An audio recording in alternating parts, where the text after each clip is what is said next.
안녕하세요, 건마입니다. 최근에 이종섭 국방부 장관 형님이 국회 국방위원회에 출석했거든요. BTS를 비롯한 대중문화예술인을 변혁특례 적용 대상으로 놓는 안 등에 대한 여론조사를 실시하겠다는 입장을 밝혔어요. 그래서 당일 BTS 소속사인 하이브 주식이 6.76% 급등하는 등 BTS 형들의 병역특례에 대한 찬반 논쟁이 다시 한번 뜨거워졌는데요. 일단 제 개인적인 생각을 얘기해보자면 BTS 형들이 군대를 안 가고 계속 돈이나 왕창 벌었으면 좋겠습니다. 대신에 군면제 조건으로 BTS 형들이 지금까지 벌어들인 2년치 최대 수익금을 국방부로 납부하게 만들어 국군 장병들의 처우 개선에 쓸 수 있다면 BTS도 좋고 군 복무하는 군인들도 좋고 국방력도 올라가니 국민들도 좋고 모두 다 좋지 않을까요? 병역 혜택 대신 앞으로의 군 복무 기간 동안 벌어들일 수익을 국방부에 납부하자라는 의견도 많이 나오던데, 이런 식으로 처리하면 BTS 형들이 군 복무 기간 동안 일 안 해버리면 그만이에요. 놀면서 군 복무 땡칠 수도 있기 때문에 그동안 벌었던 돈에서 최대치를 받자고 하는 거예요. 예전보다 더 열심히 해서 납부 금액보다 더 많이 벌으면 BTS 형들도 더 이득을 볼 수 있으니 열심히 할 거고요. 일을 안 하고 놀더라도 이미 돈을 납부했으니 국민들은 아무런 상관이 없죠. 이런 제 의견에 대해 극공감을 하시는 분들도 많아서 이런 식으로 처리하면 문제가 해결될 것처럼 보이기도 하지만 사실 현실은 그리 간단하지가 않는데요. BTS의 군면제를 바라는 쪽에서 가장 강력하게 밀고 있는 논리가 올림픽에서 금메달 따고 군면제를 받는 스포츠 병역 특례자들과 대한민국의 대중문화예술인으로서 그 누구도 하지 못했던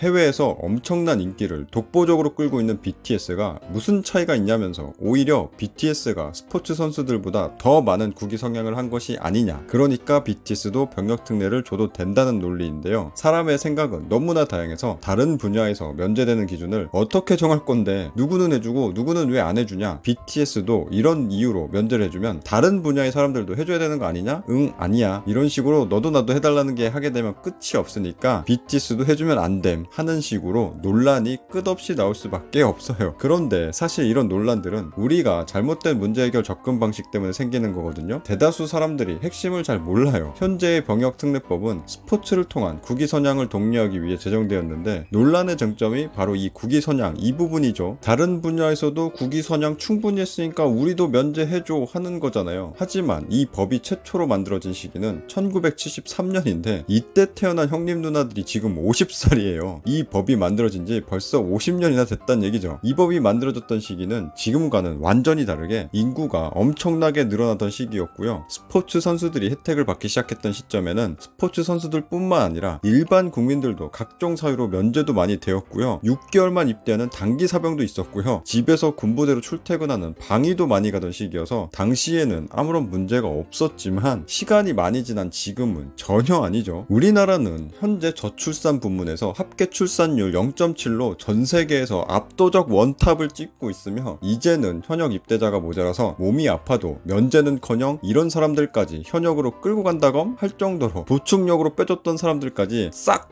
다 현역 판정으로 기준을 바꾸고 있는 이런 시기에 국위선양으로 면제를 시켜주는 법이 남아있는 게 말이 안 되는 건데, 아직까지 이런 법이 남아있으니 논란이 생길 수밖에요. 뭐 전쟁 없는 글로벌 평화가 찾아와서 우리 모두 다 같이 군대라는 곳에 강제로 안 끌려가는 시대가 올 수 있다면 가장 좋겠지만, 우리나라는 아직까지 북한과 전쟁 중인 분단 국가라서 군대를 안 갈래야 안 갈 수가 없는데요. 통일되면 군대 안 간다? 응, 아니야. 통일되면 최전방이 백두산돼서 지금보다 군생활 훨씬 더 빡세져요. 우리나라 위치가 북한하고 통일되면 국경을 맞대는 국가가 중국하고 러시아라 이웃국가 클라스. 지금은 북한이 중국과 러시아 쪽에 가깝기 때문에 완충이라도 되고 있는 거지, 통일이 돼서 서로 대립하는 사이가 되면 오히려 국방력을 지금보다 더 올려야 국가를 유지할 수 있을 거예요. 국방력을 키우자고 하면 다른 한쪽에서는 그게 오히려 이웃나라를 자극할 수 있어서 전쟁을 부추기는 행위라고 하는데요. 전쟁 나빠요, 쳐들어간 나라 나쁜 나라 하면 전쟁이 안 일어나나요? 전쟁하면 안 좋은 거 전 세계 사람들이 전부 알고 있지만 사람들의 이해관계는 전부 다 달라서 전쟁은 없어질래야 없어질 수가 없어요. 운전하다가 서로 시비 붙어서 차 세우고 내렸는데 상대방 차량에서 마동석 형님 같은 분이 내리면 어떻게 되나요? 바로 조신하게 가던 길 가죠. 강력한 사람 앞에서는 찍소리도 못하는 것들이 만만한 사람들한테는 행패 부리는 건데요. 이건 국가 간에서도 마찬가지입니다. 국가가 강하면 억제력이 생기고 대화도 할 수 있지만 국가가 약하면 바로 무시당하고 공격당하는 거예요. 러시아가 수틀린다고 우크라이나 쳐들어가는 거 보면 잘할 수 있죠. 자, 이런 우리나라의 현실상 젊었을 때 군대에 안 가는 것은 불가능하며 인구 감소 때문에 현역 입대자도 부족한 이 시기에 아직까지 스포츠 선수들이 군 면제 혜택을 받고 있다는 건 그 자체가 다른 평범한 사람들과의 형평성에 어긋나기 때문에 국위선양으로 면제받고 있는 스포츠 선수들보다 더 국위선양한 쪽도 군 면제해달라는 건 완전 억지 논리입니다. BTS 형들은 최대한 빨리 군대 가서 평범한 사람들과 형평성 논란에서 벗어나 본인들 이미지도 챙기고 우리나라 국방에도 보탬이 돼서 하루빨리 이 논란을 끝냈으면 좋겠습니다.